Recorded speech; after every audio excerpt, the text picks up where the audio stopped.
Hi, I'm Jules Whale, and I would like to today answer some questions that get asked around NLP and hypnosis. And this isn't a lecture. This isn't going to be about, the psychology behind it or anything. What I want to do is try and answer some questions that we all may be thinking about. Will it benefit me? Will anything that you do benefit things that I have to deal with? And the first question that comes up, and is a really common one. When I say I'm an NLP coach, people say, "What's that? What's NLP?" And it's NLP stands for Neuro Linguistic Programming, which sounds really grand and complicated. And basically, it's a system that was developed in the 70s to actually help people to model excellence. And when I say that, if you've ever watched a game of tennis where it could be 15 love or 30 love, and then they get even, and then somebody, one of the opponents suddenly starts thrashing the other one. They're of equal skill, they're of equal training, equal ability, but one starts to implode. Now, when that happens, it's because their mind has told them that they're probably not going to win this. So this system was developed originally to improve the communication we have with ourselves. If we look at somebody who does something really, really well, when we have coaching, when we have golf coaching or tennis coaching, football coaching, business coaching, and we look at somebody who does something really well, and in order to emulate that, we learn their thought processes behind it, and then basically we copy it. And it's a bit like cut and paste. That's what it is, a bit like cut and paste. But going on from that, it's now used very, very widely to actually help us to understand, where things have gone wrong, why we feel the way we feel, why we have certain negative thoughts about ourselves. So it's a really, really positive but powerful way of actually getting in touch with ourselves. And that, in really simple terms, is what it is. During NLP coaching, we quite often introduce hypnosis. And another question that I've been asked is, what's the difference between hypnosis and hypnotherapy? And hypnosis is basically the tool, and hypnotherapy is the process which uses the tool.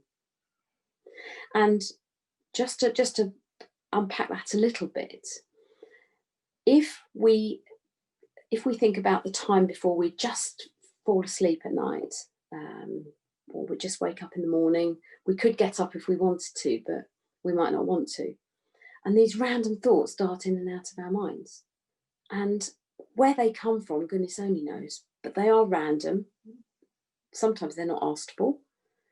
But hypnosis is just about the state of enabling you to get to that state, so that we can actually do some work on, again, sometimes why you feel rotten, why you don't feel so good. What do you want to do that you're not doing today?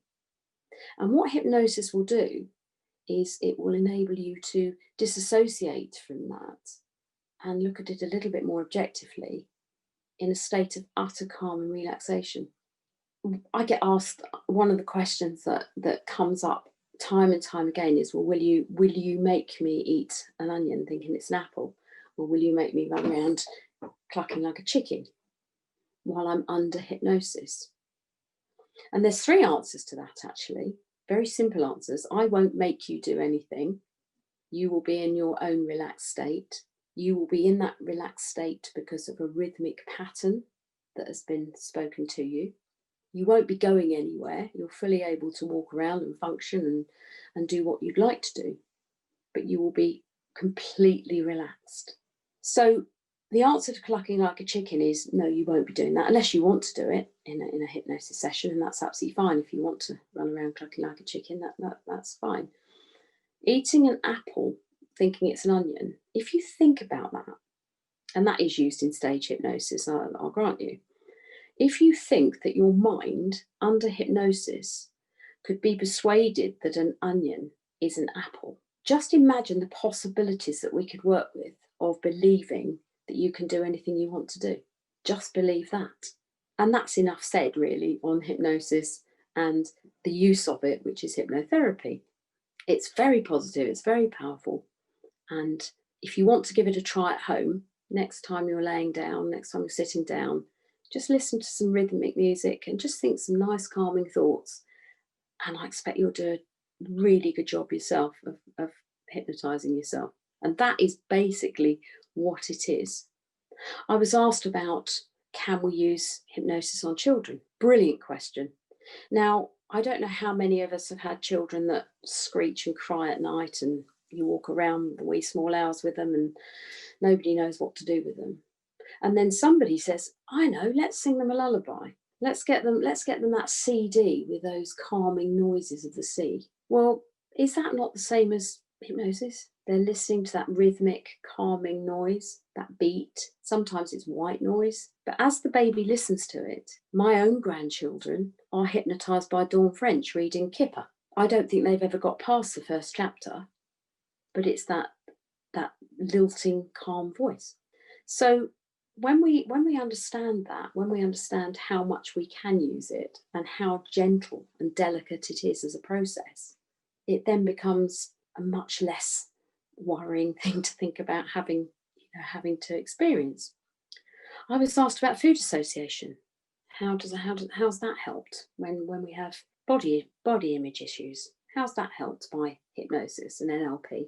Another great question. And in response to that, food disorders, eating disorders are never ever about the food. They're about how we feel inside. What we can then do is to actually look at what is going on inside, under hypnosis or not under hypnosis, and we can help you to deal with that. I had a client who came to me who wanted to stop smoking. Now, whilst this isn't my sort of prime strength, if you will, I said, yeah, of course I will. Well, having done just one hypno session with her, where she actually thought that the cigarette she was going to smoke was cat poo, she gave up smoking. Now, I won't go on any further about that because I don't really want to leave you thinking about cat poo for too much longer because it's not pleasant. I was asked, is there an age range for NLP? And the guy that asked me said, can you teach an old dog new tricks? I'm quite an old dog and I learnt loads of new tricks when I learnt to understand NLP. I learnt loads of new tricks. And the tricks I learnt were about, if I want it to happen, it can. And if I don't want it to happen, it doesn't have to. And that's quite a good trick to master. And if you master that in your later years, that's great. If you master it in your early years, that's great. But the age range is really, I would say, the age range encompasses anybody that can actually understand how to process thinking about themselves. And that might sound a little bit airy-fairy, but I think that works. If you can understand that you're not feeling so special, and you can understand that if you did something different, you'd get a different outcome, I would say that kind of sums it up. So in answer to you, the guy that asked me about that, and I will credit everybody for these questions because they're fabulous. You're not that old and you can learn your new tricks.